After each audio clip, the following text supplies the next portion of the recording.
തോടെ mummy കീഴിലൊരു ചേറുമീൻ size സാധനം.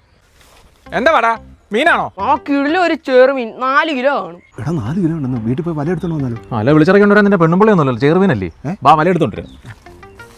എടാ അവന്മാര് വലയെടുക്കാൻ പോയത്, അവന്മാര് പിടിച്ചോണ്ട് പോടാ. മമ്മി ചുമ്മാ ഇരുന്നേ. ഈ മീനെ ആദ്യം നമ്മളാണ്ട്, നിയമപ്രകാരം ഇത് നമുക്കാണ് അവകാശം. വേഗം ബാ, ചെറുക്കൻ വളച്ചു നിർത്തേക്കുക.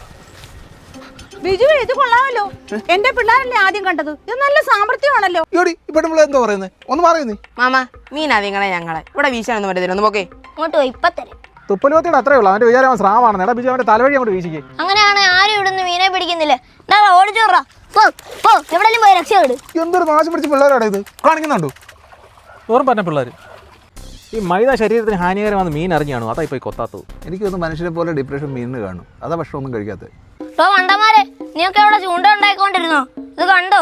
3.5 കിലോന്ന് 1 ഗ്രാം കുറയത്തില്ല. വാടാ തോമാച്ചാന്റെ അടുത്ത് പോയി റിപ്പോർട്ട് ചെയ്തിട്ട് വരാം. ഇതെങ്ങനെയാണ് പിടിക്കുന്നത്? നമ്മൾ ഈ മുളജില്ലും കൊണ്ടിരുന്നിട്ട് ഒരു കാര്യമില്ല. അമ്മ ഈ മിഷൻ ചൂണ്ടൊക്കെ എറിഞ്ഞ് പിടിക്കുന്ന. ഇപ്പൊ 3 എണ്ണം പോയി. പെട്ടെന്ന് നടക്കറാ. ഹലോ അമ്മാവൻസ്, കണ്ടേ വേണ്ടോ അടുത്തത്? എന്താണ് മോനെ തീറ്റി? ഇഡലി സാമ്പാറും. അത് നിന്നോട് തോമാച്ചാൻ പ്രത്യേകം പറഞ്ഞു വഴി കണ്ടവരോടൊന്നും മിണ്ടല്ലെന്ന്. നമുക്ക് വാ. എന്നാലും ആരാണ് ഈ തോമാച്ചൻ? ഏതെങ്കിലും ചൂണ്ടശാസ്ത്രജ്ഞനായിരിക്കും. അവനായിരിക്കും ഈ ടെക്നിക്കൊക്കെ ഇവന്മാർക്ക് പറഞ്ഞു കൊടുക്കുന്നത്. നടക്കടാ ചേട്ടാ കള്ളക്കൂട്ടങ്ങൾ. ഒന്ന് സജയ, എന്താ പ്രശ്നം? എന്ത് എടാ 2 ദിവസമായിട്ട് വലയിട്ട് വെക്കുക. വല വെക്കുക നോക്കുമ്പോൾ ഒറ്റ മീനില്ല. എടാ ഇവന്മാർ രണ്ടുപേരും വന്നിട്ട് മാനുമായിട്ട് മീൻ പൊട്ടിച്ചോണ്ടാ പോവോ? ഓഹോ അത് ശരി. അവർ രണ്ടുകൂടെ മൂട്ടിച്ചോണ്ട് വരുന്ന മീനായിരുന്നല്ലേ? ഏതായാലും ഇവന്മാർ ഒറ്റയ്ക്കൊന്നുമല്ല. ഇവന്മാരുടെ പറയിൽ ആരോ ഉണ്ട്. സത്യം പറഞ്ഞോണം, ആരാ നിന്നെയൊക്കെ ഇത് പഠിപ്പിച്ചത്? ഇല്ല മാമ, വെട്ടുപറമ്പിൽ തോമസ് ചാക്കോ. ഞങ്ങളുടെ തോമാച്ചായനെ ഞങ്ങൾ ഒറ്റത്തില്ല. ആരാടാ നിന്റെയൊക്കെ തോമാച്ചേ? തോമാച്ചായ ഞങ്ങളുടെ ദൈവമോ സാറേ. ഏതോ ഒരുത്തൻ നിന്റെയൊക്കെ പിന്നിലുണ്ടെന്ന് ഞാൻ ഊഹിച്ചു. അതേതാടാ ആ അവതാരം?